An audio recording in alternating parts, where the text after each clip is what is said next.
The jackhammer's roar echoed through the morning air as concrete chunks flew in every direction. Marcus wiped sweat from his brow, finally free from the crumbling eyesore that had plagued his backyard for 3 years. But across the fence, Karen Whitman's face twisted with rage as she pressed 3 numbers on her phone. 911, I need to report a crime in progress.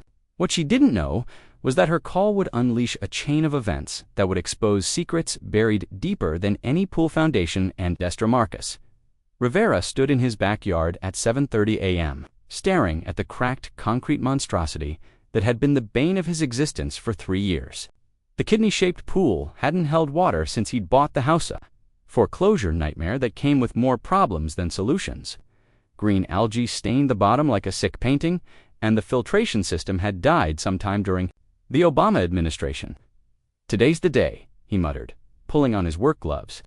His wife Alina emerged from the kitchen carrying 2 steaming mugs of coffee. You sure about this?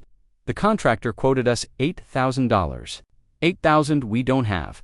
Marcus accepted the coffee gratefully. Besides, how hard can it be? It's just concrete and some plumbing. Elena's dark eyes held worry. The neighbors, screw the neighbors, Marcus cut her off immediately, regretting his harsh tone. Sorry, babe. I'm just tired of looking at this thing. Tired of the city sending us violation notices. Tired of Karen Whitman's passive-aggressive comments about property values every time she sees me. As if summoned by the mention of her name, Karen Whitman's platinum blonde head appeared over the 6-foot privacy fence. At 52, she maintained herself with the dedication of someone fighting time itself weekly salon appointments, daily CrossFit, and a wardrobe that screamed HOA president. Morning, neighbors. Her voice carried that particular blend of sugar and acid that Marcus had learned to dread. Starting early on the weekend, aren't we? Marcus forced a smile. Just some yard work, Karen. Nothing that violates any noise. Ordinances. Karen's laser blue eyes swept over the pool area, taking inventory. She'd been doing this for 3 years, cataloging every perceived violation, every deviation from her vision of suburban perfection. That pool situation really needs to be addressed professionally, Marcus. My realtor friend says it's bringing down values for the entire block, which is why I'm addressing it, Marcus replied, his jaw tightening. Oh, you're having it professionally renovated. Finally, I have some wonderful contractors I could recommend. I'm removing it. The words hung in the air like smoke from a fired gun. Karen's perfectly sculpted eyebrows shot toward her hairline, removing it. But Marcus, pools are a major selling point. Even in disrepair, the potential is a money pit that's bleeding us dry, Marcus interrupted. Every month, the city fines us for the standing water. Every month, I dump more chemicals trying to keep it from becoming a breeding ground for West Nile mosquitoes. I'm done. Karen's expression shifted, her HOA president mask slipping to reveal something harder underneath. You can't just ... remove a pool. There are permits, inspections, environmental considerations, all taken care of. Marcus pulled the permits from his back pocket, unfolding them with deliberate slowness. City approved the demolition last week. For a moment, Karen was speechless. In the 3 years since the Riveras had moved in, she'd never seen Marcus take such decisive action. He'd always been the accommodating neighbor, the one who apologized when their dog barked too long or when his work truck blocked part of her driveway for 5 minutes. Well, she said finally, I suppose if you have the proper permits, ... Her tone suggested this conversation was far from over. Marcus nodded curtly and turned away. Alina squeezed his shoulder as they walked toward the rented jackhammer sitting near the pool's edge. She's going to be a problem, Alina whispered. Let her try, Marcus replied, but his stomach nodded with familiar anxiety. Karen Whitman didn't just cause problems, she orchestrated campaigns. By 9 a.m., Marcus had the jackhammer roaring to life. The machine bucked in his hands like an angry bull, sending vibrations through his entire body as it chewed into the pool's concrete lip. Chunks of material flew in every direction, decades of suburban dreams reduced to rubble. The noise was tremendous, a mechanical scream that echoed off every house in the cul-de-sac. Marcus had checked the city ordinances twice. Noise restrictions didn't kick in until 10 p.m. on weekends, and it was barely past breakfast time. But across the fence, Karen Whitman stood in her pristine kitchen, staring out her window with the intensity of a hawk watching a wounded rabbit. Her husband Derek sat at their granite breakfast bar, hidden behind the Wall Street Journal. "This is unacceptable," Karen announced to no one in particular. Derek didn't look up from his paper. "He has the permits, Karen. Permits don't give him the right to destroy the neighborhood ambience." She paced to the window overlooking the Rivera's backyard. "Look at the mess. Concrete dust is going to blow all over my garden. My prize-winning roses will survive. Some construction dust." Karen whirled on her husband. "Don't you dare minimize this, Derek. We've worked too hard to build this neighborhood's reputation. Property values, Derek, resale potential. The Homeowners Association guidelines clearly state—" "Actually, they don't," Derek said quietly. "I read them last night after you called the emergency board meeting. Pools fall under landscaping modifications, which only require notification, not approval." Karen's face flushed. "Since when do you know HOA bylaws?" "Since my wife became obsessed with micromanaging the neighbors." The accusation hit like a slap. Karen drew herself up to her full height, all 5'2" of controlled fury. "I am protecting our investment, our home, our future." "If you can't see that," the jackhammer's roar intensified, drowning out her words. Through the window, she watched Marcus work steadily along the pool's perimeter, sweat already darkening his Navy veteran t-shirt. Alina stood nearby with a garden hose, spraying down the work area to keep dust levels manageable. "He's doing it wrong," Karen muttered. "You don't know that." "I know construction, Derek, that concrete needs to be properly disposed of. Environmental regulations." "He has a dumpster," Derek pointed out, nodding toward the industrial container sitting in the Rivera's driveway. But Karen wasn't listening anymore. She was watching Alina spray the hose, seeing water pool near the property line they shared, water that could potentially seep toward her foundation.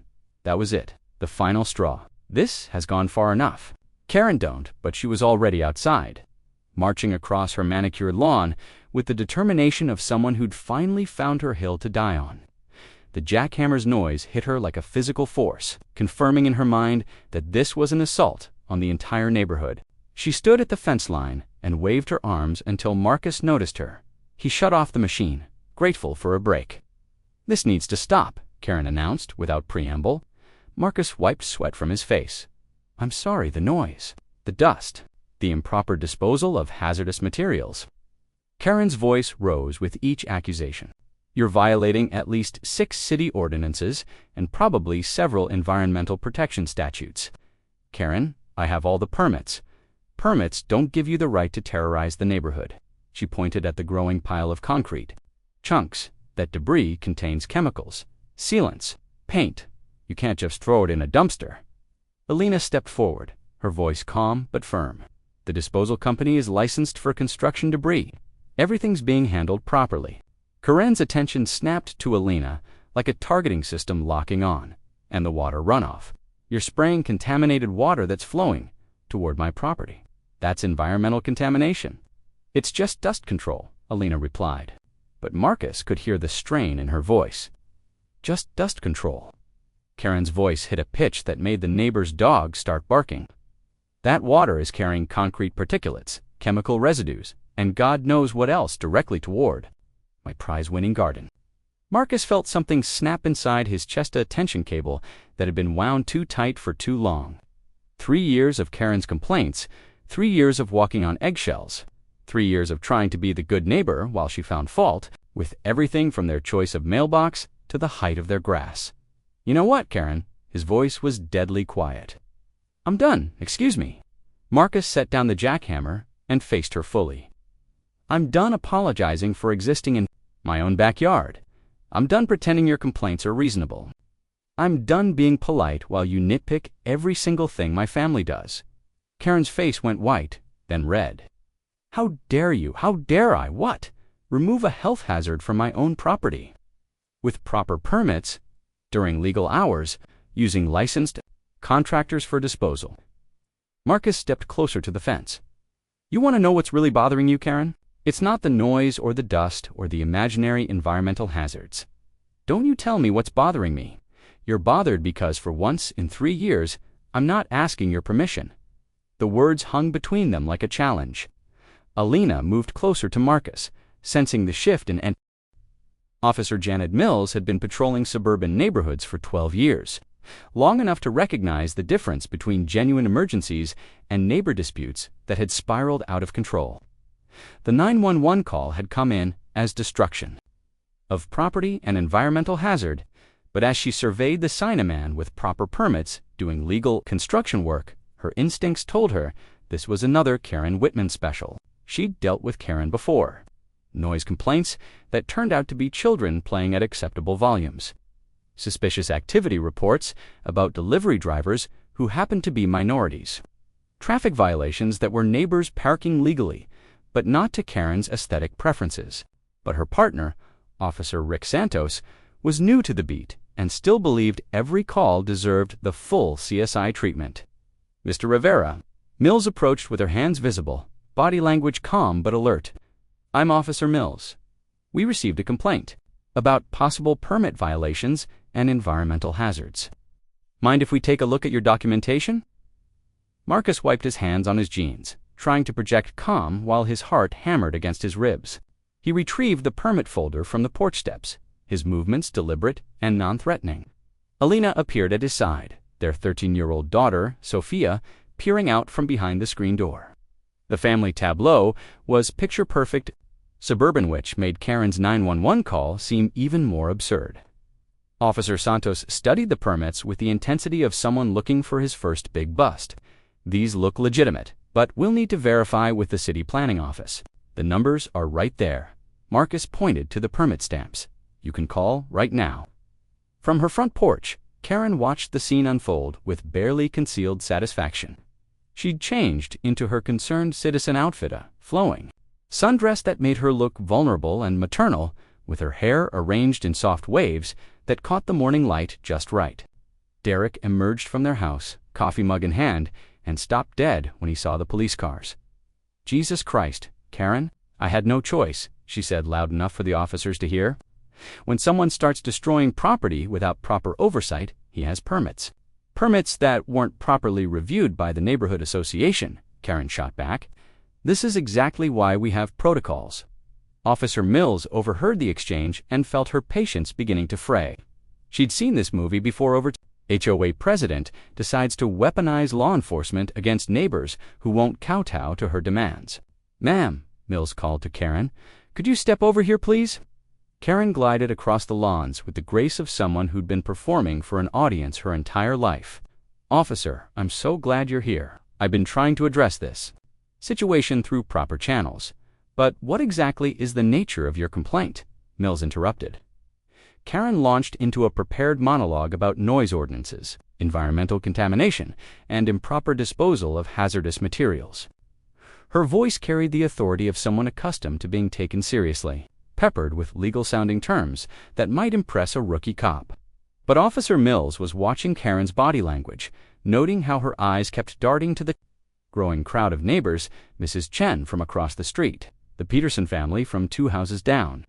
Even reclusive Mr. Jameson had emerged from his man cave to witness the drama. This wasn't about permits or environmental concerns. This was about power. And when did you first notice these violations? Mills asked. This morning, when the illegal demolition began, Karen replied without hesitation. Officer Santos looked up from his notepad. Illegal demolition. The pool removal. Karen gestured dramatically toward Marcus's backyard. No proper environmental impact assessment, no soil contamination testing, no verification that the concrete doesn't contain asbestos or other hazardous materials. Marcus felt his temper flare. Lady, it's a residential pool from 1987, not a nuclear reactor. Pools built before 1990 often contain materials that are now classified as hazardous. Karen continued smoothly. The EPA requires specific protocols. Actually, Officer Mills interrupted residential pools built after 1978. Don't require special hazmat protocols unless there's evidence of contamination. And Mr. Rivera's permits specifically include debris disposal through a licensed contractor. Karen's perfect composure cracked slightly. Well, the noise ordinance's construction is permitted between 7 a.m. and 10 p.m. on weekends. Mills recited from memory. It's currently 11:03 a.m. The gathered neighbors began exchanging glances. Mrs. Chen made no effort to hide her eye roll. Mr. Peterson shook his head and headed back inside, clearly disgusted by the waste of public resources, but Karen wasn't finished. She'd spent too many years perfecting the art of neighborhood warfare to be defeated by basic facts. What about the water runoff?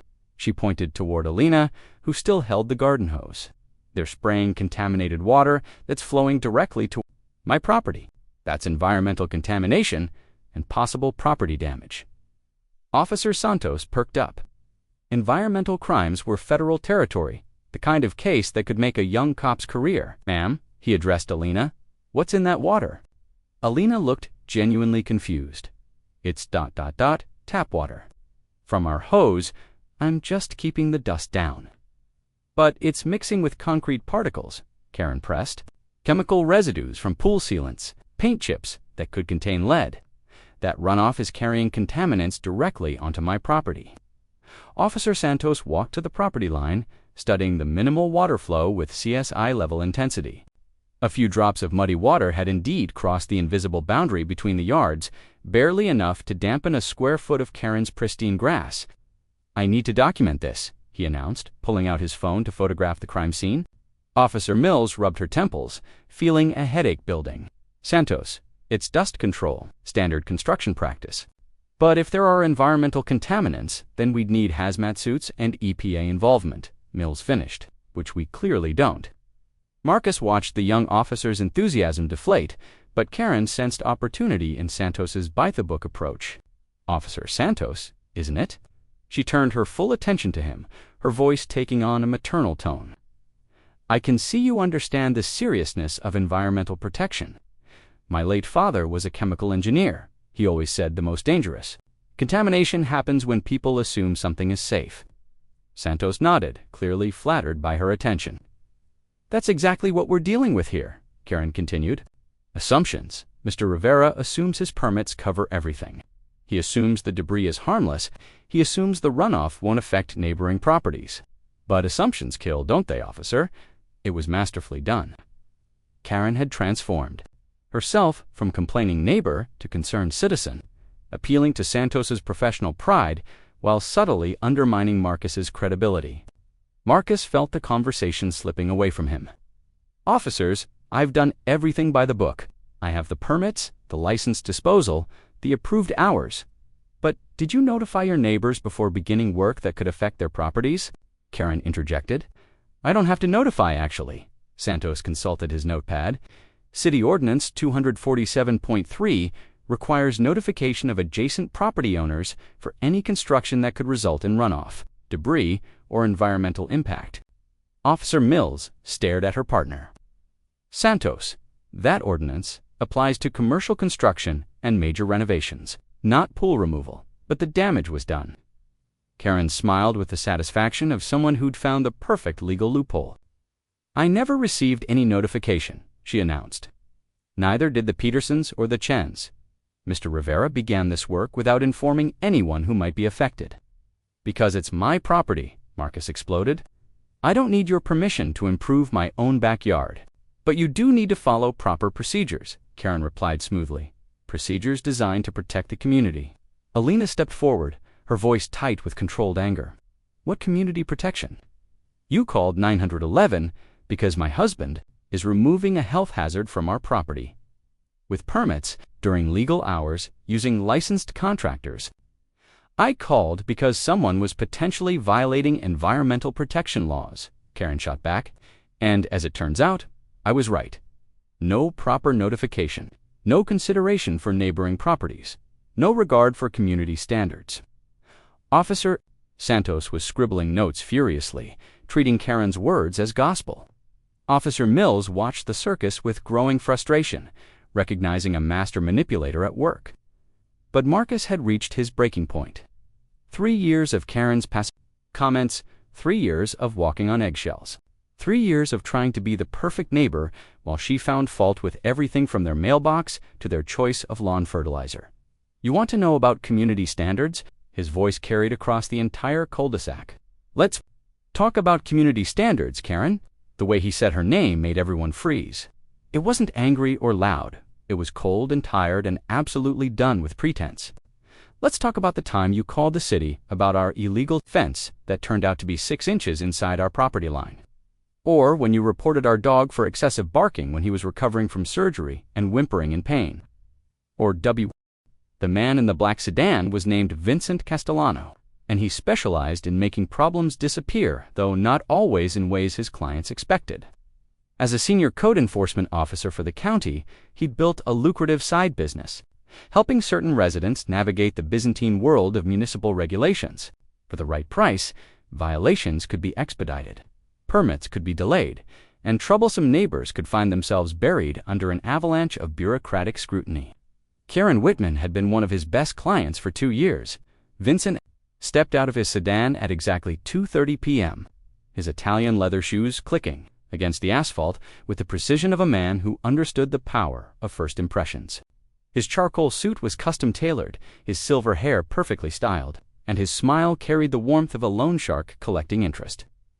Mrs. Whitman, he greeted Karen as she rushed to meet him at the property line. "You sounded quite distressed on the phone." Karen had changed clothes again now, wearing a conservative business suit that made her look like a city councilwoman. "Vincent, thank God you're here. The situation has escalated beyond anything I could have imagined." Vincent surveyed the Rivera property with the eye of a professional troublemaker. The pool was now half demolished. Concrete chunks piled high in the industrial dumpster. Marcus worked steadily with the jackhammer, sweat darkening his Navy veteran teeth.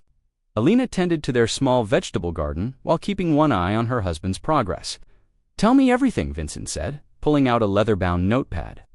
Karen launched into her narrative, carefully edited to cast herself as the concerned neighbor trying to protect property values and environmental safety. She painted Marcus as a reckless hothead who'd threatened her, ignored proper procedures, and endangered the entire neighborhood with his illegal demolition. Vincent nodded at all the right moments, occasionally asking questions that seemed designed to elicit more damaging details about the Riveras.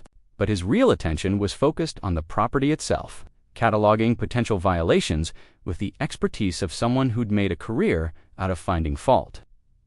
The runoff situation alone could be a major environmental issue, he mused, studying the minimal water drainage. And if there's any asbestos in that concrete, ... That's exactly what I told the police, Karen said eagerly, but they didn't seem to take it seriously. Vincent's smile widened. The police aren't trained to recognize environmental violations. That's why we have specialized departments. He made several notes, then looked up at Karen. This is going to require a comprehensive approach, multiple departments, coordinated inspections, full regulatory review. Whatever it takes, Karen said without hesitation. My standard fee for a situation this complex is $5,000, plus expenses. Karen didn't even blink. Done. Vincent tucked his notepad away and walked casually toward the Rivera property, his trained eye cataloging potential violations. The permit posted on their construction sign was legitimate, but permits only covered specific activities. Any deviation from the approved scope could trigger a stop work order.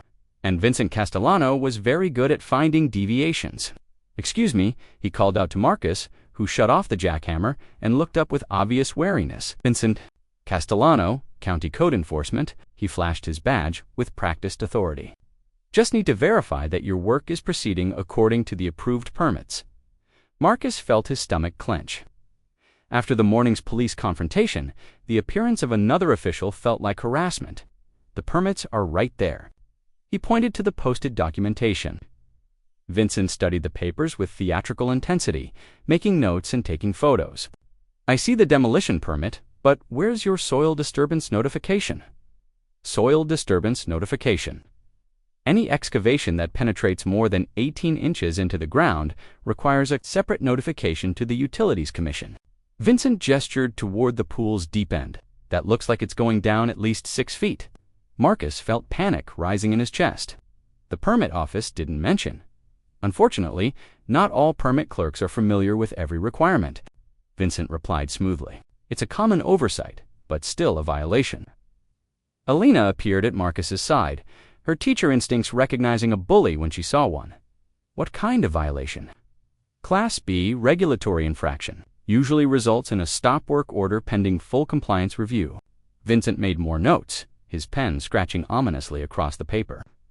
Could take anywhere from 2 weeks to 2 months to resolve. 2 months. Marcus stared at his half-demolished pool, imagining it sitting like a concrete wound in his backyard for the rest of the summer. Of course, if you're willing to work with the county to expedite the process, Vincent let the suggestion hang in the air. Elena's eyes narrowed. What kind of working with the county? Vincent's smile never wavered. Expedited processing fees, environmental impact assessments, third-party inspections, nothing unreasonable, just ensuring full compliance with all applicable regulations. How much? Marcus asked, already knowing he wasn't going to like the answer. For a project this size, probably around $12,000. Plus, the stop work penalty, of course. The number hit Marcus like a physical blow. $12,000, nearly twice what the professional contractor had quoted for the entire pool removal. This is extortion, Elena said quietly. Expression hardened slightly. Ma'am, I'm simply explaining the regulatory requirements. If you prefer to handle this through formal channels, that's certainly your right. Though I should mention that formal investigations tend to expand in scope. We'd need to examine your entire property for compliance building permits. Electrical work, plumbing modifications, fence placements, tree removal. His eyes swept over their backyard with predatory interest. Amazing how many violations turn up once we start looking closely. Marcus felt trapped. Pay Vincent's extortion fee or face months of bureaucratic harassment that could cost even more in the long run. But Elena had spent 20 years dealing with school administrators who tried to intimidate teachers into compliance. She recognized the script. Mr. Castellano, she said with deceptive calm, could you show me exactly which regulation requires this soil disturbance notification? Vincent blinked, clearly not used to having his authority questioned. It's Municipal Code 847.3b. Elena pulled out her phone and began searching. I'm not finding that code in the county database. Vincent's confidence wavered slightly. It's a recent addition. Not all online databases are updated immediately. Then you won't mind if I call the permit office to verify. Elena held up her phone, finger poised over the numbers. The threat hung between them like a sword. Vincent realized he'd underestimated his opponent's Marcus might be overwhelmed by bureaucratic intimidation. But Elena was a different breed entirely. Of course, he said smoothly, though I should warn you that questioning the validity of code enforcement actions can sometimes result in additional scrutiny. It was a naked threat delivered with corporate politeness. But Elena had dealt with worse, from helicopter parents trying to bully their children's grades upward. Is that a threat, Mr. Castellano? Vincent's mask slipped completely. It's a statement of fact, Mrs. Rivera. Properties that generate multiple complaints tend to receive more attention from regulatory agencies. The admission hung in the air like smoke. Marcus understood. Now this wasn't about permits or regulations. This was about Karen Whitman weaponizing the bureaucracy against neighbors who wouldn't bow to her demands. You work for Karen, he said, the pieces falling into place. Vincent straightened his tie, his professional composure returning. I work for the county, Mr. Rivera, but concerned citizens often bring potential violations to our attention. How much is she paying you? I don't know what you're implying. I'm not implying anything, Marcus interrupted. I'm asking directly. How much is Karen Whitman paying you to harass my family? Vincent's face flushed red. That's a serious accusation. Then let's make it official. Elena held up her phone, which had been recording for the past 5 minutes. I'm sure your supervisors would be very interested in hearing about your expedited processing fees and threats of expanded investigations. The color drained from Vincent's face as he realized the trap he'd walked into. In his arrogance, he'd revealed too much to the wrong people. That recording won't hold up in court. Maybe not, Elena agreed, but for an internal affairs investigation, for the county ethics board, for a reporter looking into corruption in the code enforcement office. She smiled with the same cold satisfaction Karen had shown earlier. I think it'll do just fine. Vincent looked around desperately as if seeking an escape route. Karen stood at her property line watching the confrontation with growing alarm. Threats not get outmaneuvered by a middle school teacher. This isn't over, Vincent snarled, abandoning all pretense of professionalism. You're right, Elena replied. It's not. Because now I'm going to make some phone calls of my own. Vincent stalked back to his sedan, his Italian leather shoes, clicking against the asphalt with considerably less authority than when he'd arrived. As he reached his car, he turned back for one F. Karen's third phone call wasn't to another corrupt official or bureaucratic ally. It was to her older brother, Tommy Whitman, a man who'd spent 15 years in federal prison for racketeering and had been out for exactly 8 months. Tommy had always been the family's solution to problems that couldn't be handled through conventional means.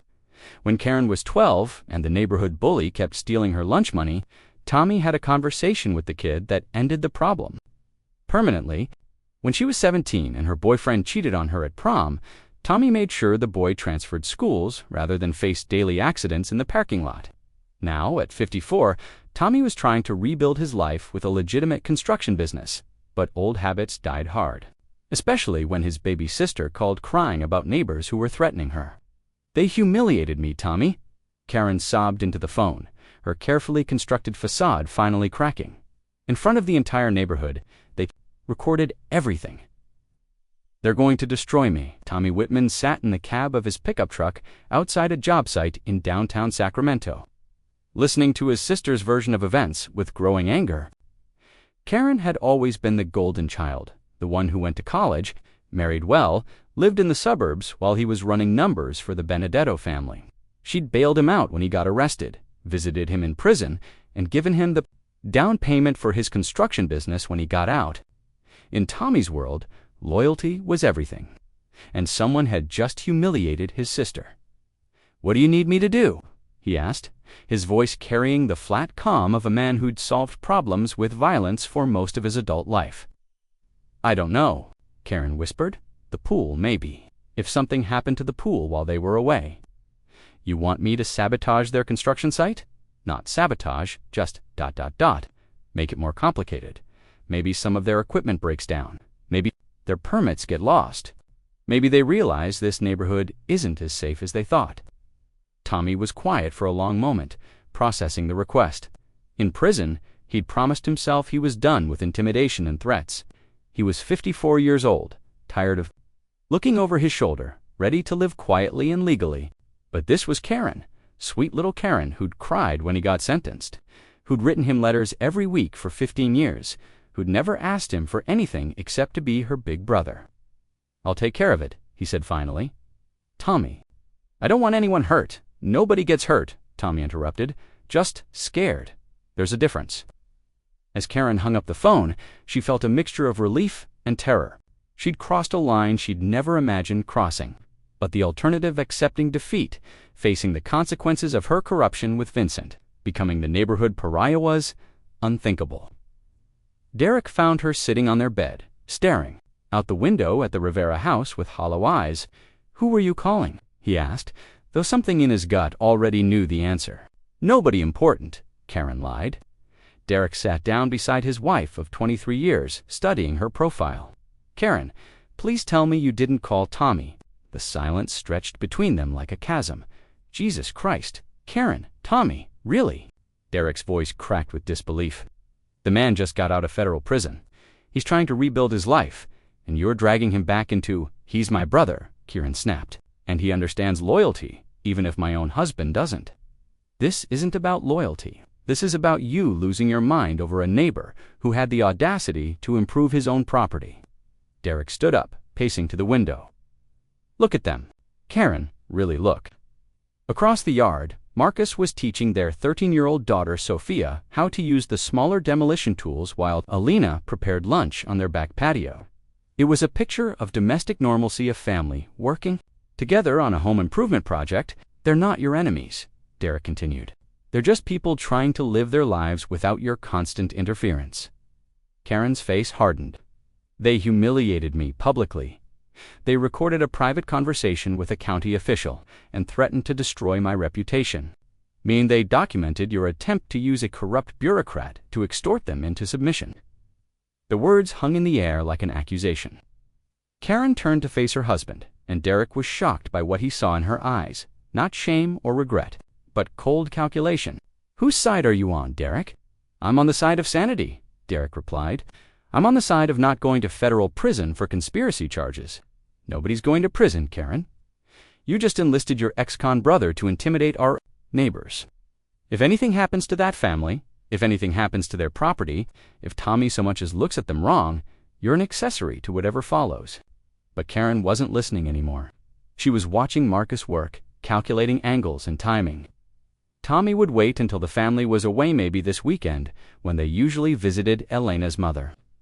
A few pieces of broken equipment, some missing materials, perhaps a small accident that would require weeks of cleanup and inspection. Nothing traceable, nothing violent, just enough to make them understand that some problems were bigger than permits and recordings. Derek saw the look in his wife's eyes and felt genuine fear for the first time in their marriage. "I'm not going to be part of this, Karen." "Then leave," she said, without looking away from the window. "What? If you can't support your wife when she's being attacked by bullies, then maybe you should leave." Karen's voice was devoid of emotion. "Maybe you should go stay with your precious neighbors, since you care more about them than your own family." Derek stared at the woman he'd married, searching for any trace of the person he'd fallen in love with. Karen had always been controlling, always needed to be the center of attention, but this was something else entirely. This was sociopathy. "I'll be at my brother's house," he said quietly. "When you come to your senses, call me." Karen didn't respond as Derek packed a bag and left. She barely noticed when his car pulled out of the driveway. Her attention was focused entirely on the Rivera house, on the family that had dared to challenge her authority. 3 hours later, Tommy Whitman's pickup truck cruised slowly through the cul-de-sac, the driver noting the layout, the sight lines, the neighbors' schedules.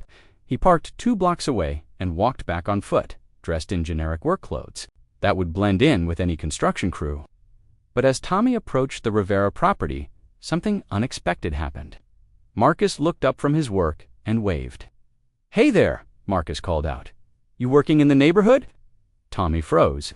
In 15 years of intimidation and violence, he'd rarely had targets greet him like a friendly neighbor. "Yeah, just ... checking out some potential jobs." "Construction business is picking up," Marcus replied. "I'm Marcus Rivera, by the way." "Tommy," he replied automatically, then cursed himself for using his real name. "You do pool removal." Marcus gestured toward his half-demolished project. "Because I'm learning that DIY demolition is harder than YouTube makes it look." Tommy found himself walking closer, his professional eye automatically assessing the work. "You're doing okay," he said grudgingly, "but you want to be careful with that rebar. Looks like some of it might be load-bearing for the deck structure." Marcus looked where Tommy was pointing and saw the potential problem immediately. Shoot, he corrected, glancing toward Sophia. "I didn't even think about that. Most people don't," Tommy replied. "You hit the wrong piece. You could have the whole deck come down." For 20 minutes, Tommy found himself giving Marcus genuine construction advice, pointing out potential hazards and suggesting better techniques. Marcus listened carefully, asked intelligent questions, and treated Tommy with the respect one craftsman gives another. Elena emerged from the house with a pitcher of iced tea and insisted Tommy join them for a break. Sophia peppered him with questions about construction work, her teenage enthusiasm reminding him of his own daughter, the one he'd barely seen grow up while he was in prison. "This is really kind of you," Elena said as Tommy showed Marcus how to safely remove the problematic rebar. "Most contractors would have charged us a consultation fee just for walking through." "It's no big deal," Tommy replied, but something twisted in his chest. These people weren't the entitled suburban bullies Karen had described. They were just a working-class family trying to improve their home on a budget. As the afternoon wore on, Tommy found himself genuinely helping instead of sabotaging.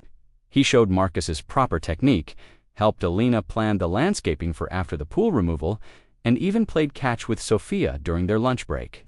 It was the most normal he'd felt since getting out of prison. But as evening approached, reality crashed back. Karen was expecting results. She was expecting the Rivera family to understand that crossing her came with consequences. Tommy made his excuses and left, promising to check back on their progress. As he walked away, he could hear the family laughing together on their back patio, planning their landscaping project and discussing Sophia's upcoming school year. Back at his truck, Tommy sat in the driver's seat and stared at his phone. Karen had already sent 3 text messages asking for updates. The plan was simple: for the family to leave, then create enough problems to force them to hire professional contractors.